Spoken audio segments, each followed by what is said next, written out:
माथे धरणि जाते साध्वी सीते सुचरिते सहन शक्ति पतिय भक्ति लोकमान्य वंदिते मंगलांगी महामाते नारी कुलके मादरी कष्टदेदुरु दुष्टरेदुरु सहिಸಿ ಗೆಲ್ಲುವ ಗುಣಸಿರಿ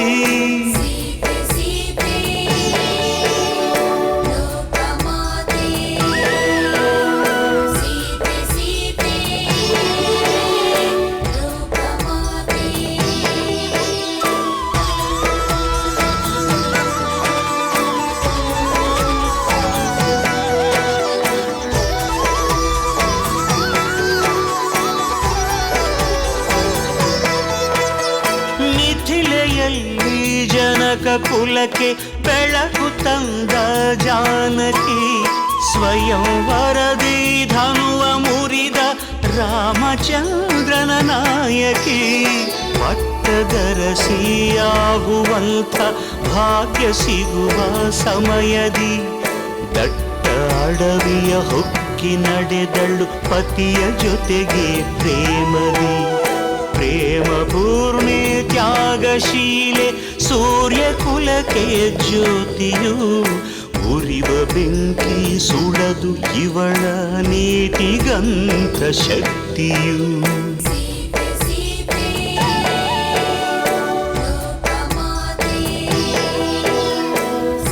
ರಾಮ ಹೃದಯ ನಿವಾಸಿನಿ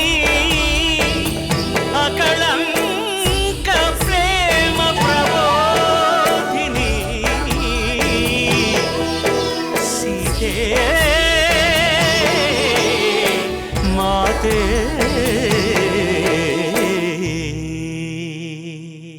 ಶತ್ರುಗಳನ್ನು ತಡೆದು ಹೊಡೆದೋಡಿಸಬಲ್ಲ ಶಕ್ತಿ ಇರುವುದು ಅವನೊಬ್ಬನಿಗೆ ಮಾತ್ರ.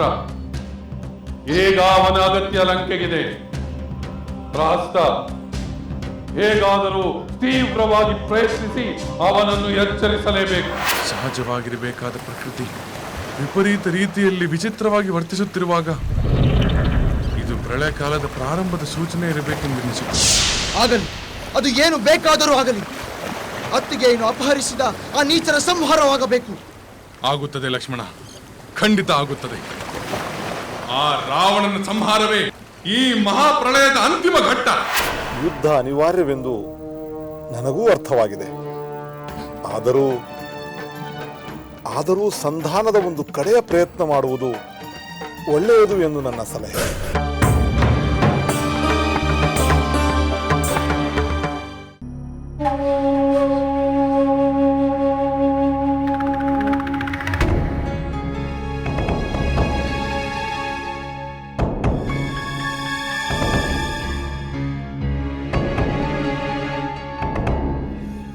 ಲಂಕೇಶ್ವರನಿಗೆ ಪ್ರಣಾಮಗಳು.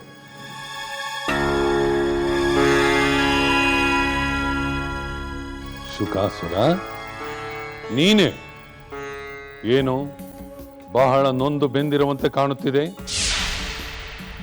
ಎಂದೋ ಬರಬೇಕಾದವನು ಎಂದು ಬಂದಿರಬೇಯಲ್ಲ. ಆ ಕಪಿಗಳು ನಿನ್ನನ್ನು ತುಂಬಾ ಹಿಂಸಿಸಿದರೆ ಎಲ್ಲವನ್ನು ವಿವರವಾಗಿ ಹೇಳು. ಮಹಾಪ್ರಭು, ನಿಮ್ಮ ಆದೇಶದಂತೆ ನಾನು ಸಮುದ್ರ ತೀರಕ್ಕೆ ಹೋದೆ. ಅಲ್ಲಿ ಸುಗ್ರೀವನನ್ನು ಕಂಡು ನಿಮ್ಮ ಸಂದೇಶವನ್ನು ತಿಳಿಸುವ ಮುನ್ನ ನಿಮ್ಮ ಸಹೋದರ ವಿಭೀಷಣ ನನ್ನನ್ನು ಗುರುತು ಹಿಡಿದು ಆ ವಾನರರಿಗೆ ಒಪ್ಪಿಸಿಬಿಟ್ಟರು. ತುಂಬ ಕ್ರೂರಿಗಳು, ಕೋಪಿಷ್ಠರಾದ ಆ ವಾನರರು ನನಗೆ ಸಾಕಷ್ಟು ಹಿಂಸೆ ನೀಡಿದರು. ಅವರ ಕೈಗೆ ಸಿಕ್ಕಿದ ನಾನು ಬಹಳ ಕಷ್ಟಪಟ್ಟೆ ಪ್ರಭು, ಬಹಳ ಕಷ್ಟಪಟ್ಟೆ. ದೂತನೆಂದು ನೀನು ಹೇಳಲಿಲ್ಲವೇ? ಹೇಳಿದೆ ಪ್ರಭು, ಎಷ್ಟು ಹೇಳಿದರೂ ಕೇಳದೆ ನೀನು ಶತ್ರು ಪಕ್ಷದವನೆಂದು ನನಗೆ ಸಾಕಷ್ಟು ತಿಳಿಸಿಬಿಟ್ಟರು. ದೂತನಿಗೆ ಹಿಂಸೆ ಮಾಡಿದ ಆ ದುಷ್ಟ ವಾನರರಿಗೆ ತಕ್ಕ ಪಾಠ ಕಲಿಸುತ್ತೇನೆ. ಮುಂದೇನಾಯ್ತೆಂದು ಹೇಳು. ಹೇಳುತ್ತೇನೆ ಪ್ರಭು. ಆ ರಾಮನು ನನಗೆ ಅಭಯ ನೀಡಿ ಶಿಕ್ಷೆಯಿಂದ ನನ್ನನ್ನು ತಪ್ಪಿಸಿದರು. ನಾನು ತಂದಿರುವ ಸಂದೇಶವನ್ನು ಅವರಿಗೆ ತಿಳಿಸಿದಾಗ ಏನಾಯಿತು ಗೊತ್ತೇ? ಆ ನಿನ್ನ ಪ್ರಭು ರಾವಣನ ಸಂದೇಶವೇನೆಂದು ಹೇಳು. ಖಂಡಿತವಾಗಿಯೂ ನಿಮಗೆ ತಿಳಿಸುತ್ತೇನೆ. ನನ್ನನ್ನು ಏಕಾಂತ ಸ್ಥಳಕ್ಕೆ ಕರೆದುಕೊಂಡು ಹೋಗಿ ನಿಮಗೆ ಮಾತ್ರ ಆ ಸಂದೇಶವನ್ನು ತಿಳಿಸಬೇಕು. ಶುಕಾಸುರ, ಸಂಚು ಮಾಡಲು ಬಂದಿಲ್ಲವೆಂದು ಹೇಳುತ್ತಿರುವ ನೀನು ಸುಗ್ರೀವನನ್ನೇ ಏಕೆ ಏಕಾಂತದಲ್ಲಿ ಕಾಣಬೇಕು? ಇದರಲ್ಲೇ ಏನೋ ಕುತಂತ್ರ ಅಡಗಿದೆ ಎಂದು ಅರ್ಥವಾಗುವುದಿಲ್ಲವೇ? ಇವನ ಯಾವ ತಂತ್ರ ಕುತಂತ್ರಗಳಿಗೂ ನಾನು ಮಣಿಯುವುದಿಲ್ಲ. ಸುಕಾಸುರ, ನಿನ್ನ ಸಂದೇಶವೇನೆಂದು ಎಲ್ಲರೆದುರಿಗೆ ಹೇಳು. ತಿಳಿಸುತ್ತೇನೆ ಪ್ರಭು, ಏನು ಹೇಳಬೇಕೆಂದು ಹೇಳಿ. ಲೇ ಸುಕಾಸುರ, ನೀನು ಲಂಕೆಗೆ ಹೋಗಿ ನಿನ್ನ ಪ್ರಭು ರಾವಣನಿಗೆ ಹೀಗೆ ತಿಳಿಸು. ಎಲೈ ಲಂಕಾಧಿಪತಿ ರಾವಣ, ವಾನರ ಮಹಾ ಸೈನ್ಯದೊಂದಿಗೆ ನಾನು ಲಂಕೆಯ ಮೇಲೆ ಆಕ್ರಮಣ ಮಾಡುತ್ತೇನೆ. ಪುತ್ರ ಮಿತ್ರ ಬಂಧು ಸಹಿತವಾಗಿ ನಿನ್ನನ್ನು ಸಂಹರಿಸುತ್ತೇನೆ. ದೇವೇಂದ್ರ ಸಹಿತವಾಗಿ ಸಕಲ ದೇವತೆಗಳೆಲ್ಲ ಮೊರೆ ಹೊಕ್ಕರು, ಆಕಾಶಕ್ಕೆ ಹಾರಿದರು, ಪಾತಾಳಕ್ಕೆ ಹೊಕ್ಕರು. ಶ್ರೀರಾಮನಿಂದ ನಿನ್ನನ್ನು ಯಾರೂ ರಕ್ಷಿಸಲಾರರು. ಅವರಿಗೆ ಅಂತ್ಯಕಾಲ ಸಮೀಪಿಸಿದೆ. ಅದಕ್ಕೆ ರಾವಣನ ಸಂದೇಶಕ್ಕೆ ಈ ರೀತಿ ಪ್ರತಿಕ್ರಿಯಿಸಿದ್ದಾರೆ. ಇರಲಿ, ಅವರನ್ನು ನಾನು ನೋಡಿಕೊಳ್ಳುತ್ತೇನೆ. ಸಹೋದರ, ಲಂಕೆಯನ್ನು ಕೋಟೆಯ ದ್ವಾರದ ಹೊರಗಿನಿಂದ ನೋಡಿದ್ದಾಯಿತು. ಎತ್ತರದ ಪ್ರದೇಶದಲ್ಲಿ ನಿಂತು ಪರಿಶೀಲಿಸಿದ್ದೂ ಆಯಿತು. ಲಕ್ಷ್ಮಣ, ಆ ವಿಶ್ವಕರ್ಮ ಆಕಾಶದಲ್ಲಿ ನಿರ್ಮಿಸಿದಂತೆ ಈ ಲಂಕಾ ನಗರ ಔನ್ನತ್ಯದಿಂದ ಮೆರೆಯುತ್ತಿದೆ. ಇದರ ಹಿರಿಮೆ ಮತ್ತು ಸೌಂದರ್ಯ ಕಣ್ಣುಗಳನ್ನು ಕುಕ್ಕುವಂತಿದೆ. ಹೌದು ಸಹೋದರ, ಈ ಲಂಕೆಯು ಸುಂದರವಾಗಿದೆ, ಆಕರ್ಷಕವಾಗಿದೆ. ಆದರೆ ರಾವಣನಂತಹ ದುರುಳ ರಾಕ್ಷಸನಿಂದ ಇದು ಭಯಂಕರವಾಗಿ ದುರ್ಗಮವಾಗಿ ಕಾಣುತ್ತಿದೆ. ಸಹೋದರ, ನಾವು ಯುದ್ಧಾರಂಭವನ್ನು ಚೆನ್ನಾಗಿ ಯೋಚಿಸಿ ಮಾಡಬೇಕಾಗಿದೆ. ಹೌದು ರಾಮಚಂದ್ರ, ಆ ಯೋಜನೆಯನ್ನು ನೀನೇ ರೂಪಿಸಬೇಕು.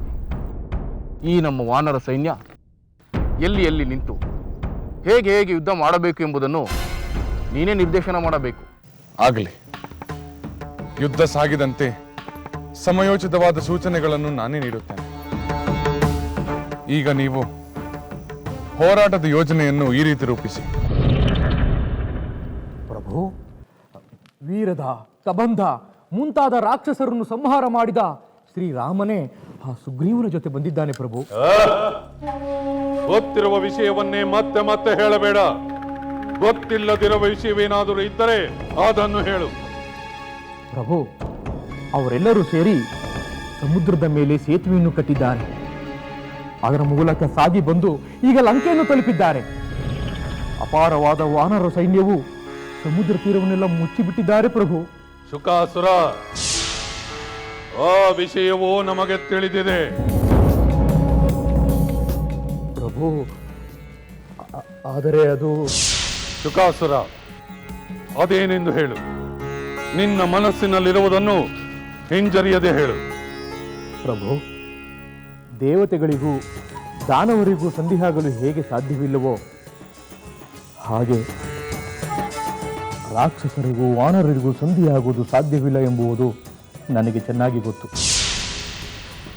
ಆದರೆ ಅವರು ಲಂಕೆಯ ಮೇಲೆ ಆಕ್ರಮಣ ಮಾಡುವುದರೊಳಗಾಗಿ ಸಂಧಿಯೋ ಯುದ್ಧವೋ ಎರಡರಲ್ಲಿ ಒಂದನ್ನು ನಿರ್ಧಾರ ಮಾಡುವುದು ಒಳ್ಳೆಯದೆಂದೇ ನನ್ನ ಭಾವನೆ ಪ್ರಭು. ನಿರ್ಧಾರ? ಯಾವ ನಿರ್ಧಾರ? ಮೊದಲನೆಯದು ಸೀತೆಯನ್ನು ಆ ರಾಮನಿಗೆ ಒಪ್ಪಿಸುವುದು. ಸಾಧ್ಯವಿಲ್ಲ, ಅದೆಂದಿಗೂ ಸಾಧ್ಯವಿಲ್ಲ. ಹಾಗಾದರೆ ನಾವು ಯುದ್ಧಕ್ಕೆ ಸಿದ್ಧರಾಗಬೇಕು. ಸಿದ್ಧನಾಗುತ್ತೇನೆ, ಯುದ್ಧಕ್ಕೆ ಸಿದ್ಧನಾಗುತ್ತೇನೆ. ದೇವದಾನವ ಯಕ್ಷ ಗಂಧರ್ವ ಕಿನ್ನರ ಕಿಂಪುರುಷಾದಿಗಳು ಎದುರಿಗೆ ನಿಂತರು, ಸಮಸ್ತ ಲೋಕಗಳೇ ಹೆದರಿಸಿದರು. ಸೀತೆಯನ್ನು ರಾಮನಿಗೆ ಹಿಂದಿರುಗಿಸುವುದಿಲ್ಲ. ನನ್ನ ಬಾಣಗಳಿಂದ ಉಲ್ಕೆಗಳು ಆನೆಗಳನ್ನು ಸುಟ್ಟು ಹಾಕುವಂತೆ ಆ ರಾಮನನ್ನು ಭಸ್ಮ ಮಾಡಿಬಿಡುತ್ತೇನೆ. ರಕ್ತಸಿಕ್ತವಾದ ಅವನ ದೇಹ ಧರೆಗುರುಳುವುದನ್ನು ನೋಡಬೇಕೆಂಬ ತವಕ ಉಂಟಾಗುತ್ತಿದೆ. ಸೂರ್ಯನು ಉದಯಿಸಿದ ಕೂಡಲೇ ಸಮಸ್ತ ನಕ್ಷತ್ರಗಳ ಪ್ರಭೆಯನ್ನು ನುಂಗಿ ಬಿಡುವಂತೆ ನನ್ನ ಪರಾಕ್ರಮದಿಂದ ಆ ರಾಮನ ಸೈನ್ಯವನ್ನು ಧ್ವಂಸ ಮಾಡಿಬಿಡುತ್ತೇನೆ. ತಿಳಿಯಿತ ಶುಕಾಸುರ? ತಿಳಿಯಿತು ಪ್ರಭು, ತಿಳಿಯಿತು. ಆದರೆ ಏನು ಆದರೆ? ಅದೇನೆಂದು ಹೇಳು. ಪ್ರಭು, ಯುದ್ಧವನ್ನು ಆರಂಭಿಸುವ ಮೊದಲು ಶತ್ರುಗಳ ಬಲಾಬಲಗಳನ್ನು ಪರಿಚಯ ಮಾಡಿಕೊಳ್ಳುವುದು ಒಳ್ಳೆಯದು. ಆ ವಿವರ ನಿಮಗೆ ತಿಳಿದಿಲ್ಲವೆನಿಸುತ್ತದೆ. ತಿಳಿದಿದೆ, ಚೆನ್ನಾಗಿ ತಿಳಿದಿದೆ. ಆದರೆ ನನ್ನ ಬಗ್ಗೆ ಆಗಲಿ, ನನ್ನ ಬಲದ ಬಗ್ಗೆ ಆಗಲಿ ಅವನಿಗೆ ತಿಳಿದಿಲ್ಲ ಅಷ್ಟೇ. ಆ ರಾಮನಿಗೆ ನನ್ನ ವೇಗವಾಗಲಿ, ನನ್ನ ಬಲವಾಗಲಿ ತಿಳಿದಿಲ್ಲ. ಆದ್ದರಿಂದ ನನ್ನ ಮೇಲೆ ಯುದ್ಧ ಮಾಡುವ ದುಸ್ಸಾಹಸಕ್ಕೆ ಕೈ ಹಾಕಿದ್ದಾನೆ. ಆದರೂ ಪ್ರಭು, ಆ ರಾಮನ ಬಲ... ಸಾಕು ಸಾಕು ಶುಕಾಸುರ. ಶತ್ರುವಿನ ಬಲವನ್ನು ಪ್ರಶಂಸೆ ಮಾಡುತ್ತಾ ನನ್ನ ತಾಳ್ಮೆಯನ್ನು ಕೆಣಕಬೇಡ. ನನ್ನ ಬತ್ತಳಿಕೆಯಲ್ಲಿರುವುದು ಬರಿಯ ಬಾಣಗಳಲ್ಲ, ಭಯಂಕರ ವಿಷ ಸರ್ಪಗಳೆಂದು ಅವನಿಗೆ ತಿಳಿದಿಲ್ಲ. ರಣರಂಗದಲ್ಲಿ ಅದರ ಪರಿಚಯವಾಗುತ್ತದೆ. ಹಾಗೆಯೇ ಆ ರಾಮನ ಬಾಣದ ಪರಿಚಯವು ನಿಮಗಾಗುವುದಲ್ಲವೇ ಪ್ರಭು? ಶುಕಾಸುರ, ನನ್ನನ್ನು ಅವನಿಗೆ ಹೋಲಿಸಬೇಡ. ಅವನೆಲ್ಲಿ, ನಾನೆಲ್ಲಿ? ನನ್ನಂತೆಯೇ ಅವನು ಎಷ್ಟು ಯುದ್ಧಗಳನ್ನು ಮಾಡಿದ್ದಾನೆ, ಎಷ್ಟು ಜನರನ್ನು ಪರಾಭವಗೊಳಿಸಿದ್ದಾನೆ. ನನ್ನ ಪರಾಕ್ರಮವೇನೆಂದು ಅವನಿಗಿನ್ನೂ ತಿಳಿದಿಲ್ಲ. ಶುಕಾಸುರ, ನನ್ನ ಧನಸ್ಸು ವೀಣೆಯಂತೆ. ನಾನದನ್ನು ನನ್ನ ಬಾಣಗಳಿಂದ ನುಡಿಸುತ್ತೇನೆ. ಶತ್ರುಗಳ ಆರ್ತನಾದವೇ ಅದರ ಧ್ವನಿ. ನಾನು ವೀಣಾವಾದನವನ್ನು ಮುಗಿಸುವುದರೊಳಗೆ ಶತ್ರು ಸೈನ್ಯ ರಣರಂಗದಲ್ಲಿ ನಿಸ್ತೇಜವಾಗಿ ಮಲಗಿರುತ್ತದೆ.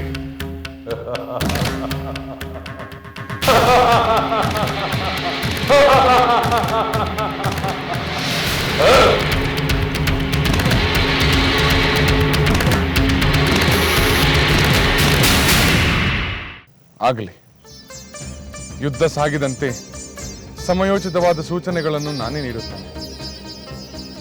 ಈಗ ನೀವು ಹೋರಾಟದ ಯೋಜನೆಯನ್ನು ಈ ರೀತಿ ರೂಪಿಸಿ. ಯಾವ ರೀತಿ ರಾಮಚಂದ್ರ?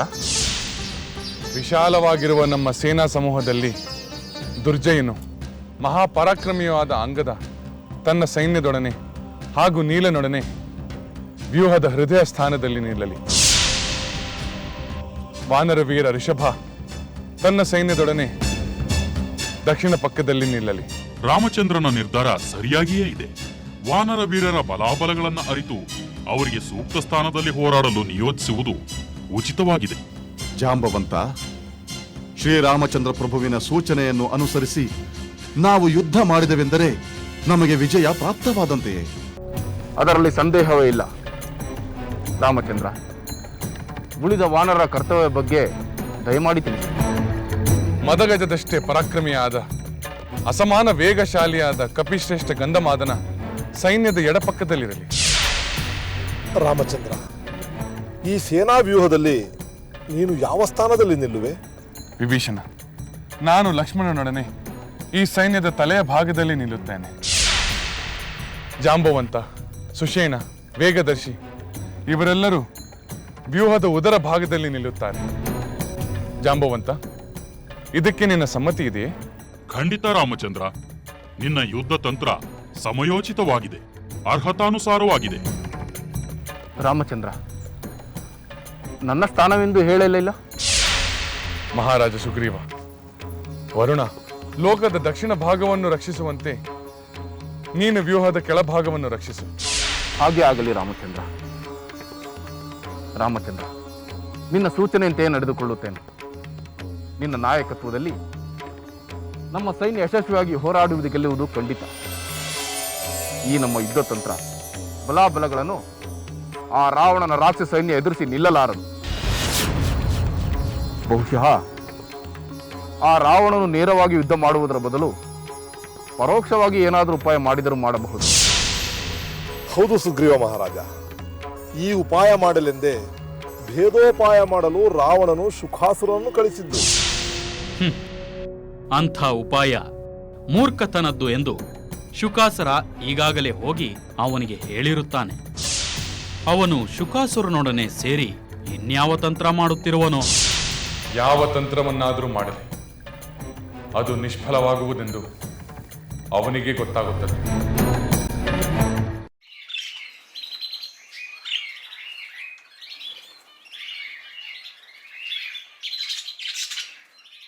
ಗೆಳತಿಯರೇ, ಇದೆಲ್ಲ ಏನು? ಸೀತೆ, ನಾವು ನಿನಗಾಗಿ ನಮ್ಮ ಲಂಕೆಯಲ್ಲಿ ಬೆಳೆದ ಉತ್ತಮವಾದ ಫಲಗಳನ್ನು ತಂದಿದ್ದೇವೆ, ಸ್ವೀಕರಿಸು. ಇಲ್ಲ, ನಾನು ತಿನ್ನುವುದಿಲ್ಲ. ನಾನು ಇಲ್ಲಿಗೆ ಬಂದ ದಿನದಿಂದ ಏನಾದರೂ ತಿಂದಿದ್ದೇನೆಯೇ? ಇಲ್ಲ, ನನಗೆ ಬೇಡ. ಸೀತೆ, ಇವೆಲ್ಲ ಖಂಡಿತವಾಗಿ ಉತ್ತಮವಾದ ಫಲಗಳು. ನಾವು ಇದರಲ್ಲಿ ವಿಷ ಬೆರೆಸಿದ್ದೇವೆಂದು ಸಂದೇಹ ಪಡಬೇಡ. ನಾವು ನಿಜವಾದ ಪ್ರೀತಿಯಿಂದ ತಂದಿದ್ದೇವೆ, ಸ್ವೀಕರಿಸು. ಬೇಡ, ನನಗೆ ಬೇಡ. ನೀನು ಇಲ್ಲಿಗೆ ಬಂದ ಮೇಲೆ ನಾವು ನಿನ್ನನ್ನು ಪರಿಪರಿಯಾಗಿ ಕಾಡಿದ್ದೇವೆ, ಹಿಂಸೆ ಮಾಡಿದ್ದೇವೆ. ಆ ಕೋಪದಿಂದಲೇ ನೀನು ಬೇಡವೆಂದು ಹೇಳುತ್ತಿರುವೆಯಾ? ಇಲ್ಲ, ನನಗೆ ನಿಮ್ಮ ಮೇಲೆ ಕೋಪವಿಲ್ಲ. ನೀವು ನಿಮ್ಮ ಪ್ರಭುವಿನ ಆಜ್ಞೆಯನ್ನು ಪಾಲಿಸಿದ್ದೀರಿ, ಅದು ನಿಮ್ಮ ಕರ್ತವ್ಯ. ಸೀತೆ, ನಿನ್ನ ಸ್ವಾಮಿ ಲಂಕೆಗೆ ಬಂದಿದ್ದಾರೆ. ಮುಂದೆ ಏನಾಗುವುದೆಂದು ಯಾರು ಬಲ್ಲರು? ಈ ಲಂಕೆಯ ಪ್ರಭುತ್ವ ಯಾರ ಪಾಲಿಗೆ ಸೇರುವುದೆಂದು ಗೊತ್ತಿಲ್ಲ. ಪ್ರಜಟೆ ಕಂಡ ಕನಸಿನಂತೆ ನಮ್ಮ ಪ್ರಭುಗಳು ಪರಾಭವಗೊಂಡರೆ ನಾವು ನಿನಗೆ ನೀಡಿದ ಹಿಂಸೆಯ ಬಗ್ಗೆ ನಿನ್ನ ಸ್ವಾಮಿಯ ಬಳಿ ಹೇಳಬಾರದೆಂದು ನಾವು ನಿನಗೆ ಈ ಫಲವನ್ನು ನೀಡುತ್ತಿದ್ದೇವೆ. ಸೀತೆ, ನಾನು ನಿಮ್ಮ ಮೇಲೆ ನನ್ನ ಸ್ವಾಮಿಗೆ ದೂರು ಹೇಳಿ ಶಿಕ್ಷೆ ಕೊಡಿಸುತ್ತೇನೆಂದು ಹೆದರಬೇಕಾಗಿಲ್ಲ. ನಿಮ್ಮ ಒಳ್ಳೆಯತನವೇ ನಿಮಗೆ ರಕ್ಷಣೆ ನೀಡುತ್ತದೆ. ಶುಕಾಸುರ, ಆ ವಾನರ ಸೈನ್ಯವನ್ನು ನಾಶ ಮಾಡಲೇಬೇಕು. ಏಕೆಂದರೆ ಸಮುದ್ರಕ್ಕೆ ಸೇತುವೆ ಕಟ್ಟುವ ಅಸಾಧ್ಯ ಕಾರ್ಯವನ್ನೇ ಅವರು ಮಾಡಿದ್ದಾರೆ. ನನಗೂ ಆಶ್ಚರ್ಯವಾಗಿದೆ ಪ್ರಭು. ಅವರು ನನ್ನನ್ನು ಬಂಧಿಸಿದಾಗ ಸಮುದ್ರದಲ್ಲಿ ಸೇತುವೆಯನ್ನು ಕಟ್ಟಿ ಲಂಕಾಗೆ ಪ್ರವೇಶಿಸಿದ ಮೇಲೆ ನಿನ್ನನ್ನು ಬಿಡುಗಡೆ ಮಾಡುತ್ತೇವೆ ಎಂದು ಹೇಳಿದರು. ಈ ಜನ್ಮದಲ್ಲಿ ಅದು ಸಾಧ್ಯವಿಲ್ಲ ಎಂದುಕೊಂಡಿದ್ದೆ. ಆದರೆ ನನ್ನ ಕಣ್ಣೆದುರಲ್ಲೇ ಅಸಾಧ್ಯವಾದುದನ್ನು ಸಾಧಿಸಿಯೇ ತೋರಿಸಿಬಿಟ್ಟರು. ಸೇತುವೆಯನ್ನು ಕಟ್ಟಿಯೇ ಬಿಟ್ಟರು ಪ್ರಭು. ನಿಜ ಶುಕಾಸುರ, ಸೇತುವೆಯನ್ನು ಕಟ್ಟುವುದು ಅತ್ಯದ್ಭುತವಾದ ಕಾರ್ಯವೇ ಸರಿ. ನಾನು ಮೊದಲು ಇದನ್ನು ನಂಬಿರಲಿಲ್ಲ. ಊಹಿಸಲಾಗದ್ದನ್ನು ಸಾಧಿಸಿಯೇ ಬಿಡುತ್ತಾರೆಂದು ಯಾರು ತಾನೇ ಭಾವಿಸುತ್ತಾರೆ? 100 ಯೋಜನ ವಿಸ್ತೀರ್ಣದ ಸಮುದ್ರಕ್ಕೆ ಸೇತುವೆ, ಇದು ಹೇಗೆ ಸಾಧ್ಯವಾಯಿತು? ಪ್ರಭು, ಹೇಗಾದರೂ ಸರಿ, ಸಾಧಿಸಿದ್ದಾರೆ. ಇದನ್ನು ನಾವು ನಂಬಲೇಬೇಕು.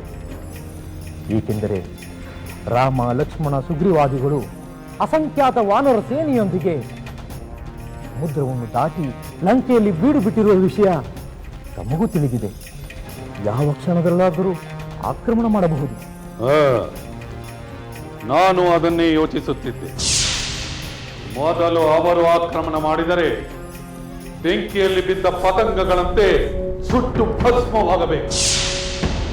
ಮೊದಲು ನಾವು ಆಕ್ರಮಣ ಮಾಡಿದರೆ ಚಂಡಮಾರುತಕ್ಕೆ ಸಿಕ್ಕ ತರಗೆಲೆಗಳಂತೆ ವಾನರ ಸೈನ್ಯವೇ ಸಮುದ್ರದಲ್ಲಿ ಬಿದ್ದು ನಾಮಾವಶೇಷವಾಗಬೇಕು. ಅದಕ್ಕೆ ನೀನು ಒಂದು ಕೆಲಸ ಮಾಡಬೇಕು. ಏನು ಮಾಡಬೇಕು ಪ್ರಭು? ನೀನು ಮತ್ತೆ ವಾನರ ಸೈನ್ಯವನ್ನು ಪ್ರವೇಶಿಸಬೇಕು.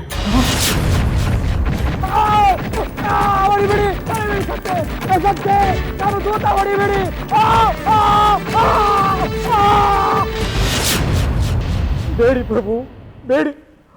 ಆ ವಾನರರು ಕೊಟ್ಟ ಹಿಂಸೆಯನ್ನು ನೆನಪಿಸಿಕೊಂಡರೆ ನನ್ನ ಜೀವ ನಡುಗುತ್ತಿದೆ.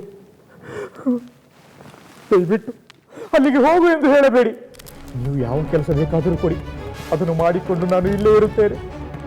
ಶುಕಾಸುರ, ಹೇಡಿಯಂತೆ ವರ್ತಿಸಬೇಡ. ಸ್ವಾಮಿ ಕಾರ್ಯವನ್ನು ಉಲ್ಲಂಘಿಸುವುದು ಅಪರಾಧ. ನೀನು ಒಂದು ವೇಳೆ ಅಲ್ಲಿಗೆ ಹೋಗದಿದ್ದರೆ ಆ ಕಪಿಗಳು ಕೊಟ್ಟ ಹಿಂಸೆಗಿಂತ 2ರಷ್ಟು ಹಿಂಸೆಯನ್ನು ನಾನು ನಿನಗೆ ನೀಡುತ್ತೇನೆ. ಹಾಗೆನ್ನಬೇಡಿ ಪ್ರಭು, ನಾನು ಯಾರ ಹಿಂಸೆಯನ್ನು ತಡೆದುಕೊಳ್ಳಲಾರೆ. ಅವರು ಕೊಟ್ಟ ಹಿಂಸೆಯ ನೋವು ಇನ್ನೂ ಮಾಯವಾಗಿಲ್ಲ. ಇತ್ತ ದರಿ ಅತ್ತ ಪುಲಿ ಎಂಬಂತಾಗಿದೆ ನನ್ನ ಸ್ಥಿತಿ. ಏನು ಮಾಡಲಿ, ಏನು ಮಾಡಲಿ ಪ್ರಭು? ಶುಕಾಸುರ, ಸ್ವಾಮಿ ಕಾರ್ಯವನ್ನು ಶಿರಸ ವಹಿಸಿ ನಡೆಸುವುದಷ್ಟೇ ನಿನ್ನ ಕರ್ತವ್ಯ. ಹೇಳಿ ಪ್ರಭು, ನಾನೇನು ಮಾಡಬೇಕು? ವಾನರ ಸೈನ್ಯದೊಳಗೆ ಸೇರಿ ವಾನರ ಸಂಖ್ಯೆಯ ಖಚಿತ ಪ್ರಮಾಣವನ್ನು ನನಗೆ ತಿಳಿಸಬೇಕು. ಆಗಲಿ ಪ್ರಭು, ತಿಳಿದುಕೊಂಡು ಬರುತ್ತೇನೆ.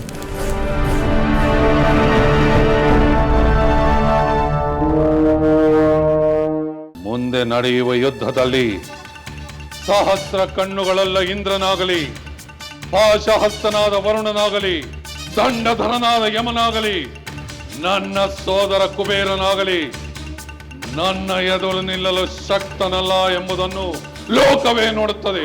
ಸುಗ್ರೀವ ಮಹಾರಾಜರು ಹೇಳಿದಂತೆ ಈ ಶುಕಾಸುರ ಮತ್ತೆಂದೂ ಗೂಢಾಚಾರ ಮಾಡದಂತೆ ಶಿಕ್ಷೆ ವಿಧಿಸಬೇಕು. ವಿನಾಕಾರಣ ಭೀತಿಗೊಳ್ಳುವವರಿಗೆ ಹೊಗ್ಗವು ಹಾವಾಗಿ ಕಾಣುತ್ತದೆ. ಭವಿಷ್ಯದ ಜೀವನವೆಂದರೆ ಏನು? ಮುಂದಿನ ವಿಧವೆಯ ಜೀವನ.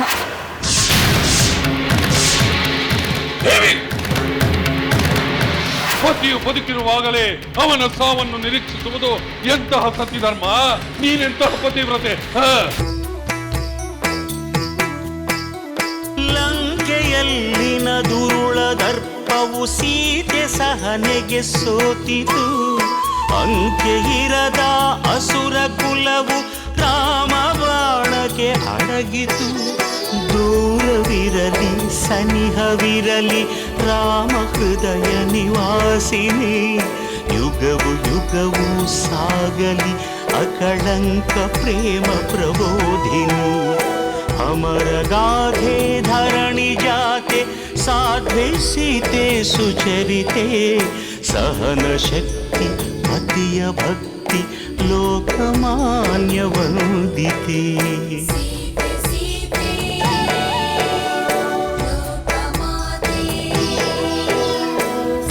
ರಾಮ ಹೃದಯ ನಿವಾಸಿನಿ ಅಕಳಂಕ ಪ್ರೇಮ ಪ್ರಬೋಧಿನಿ. ಸೀತೆ ಮಾತೆ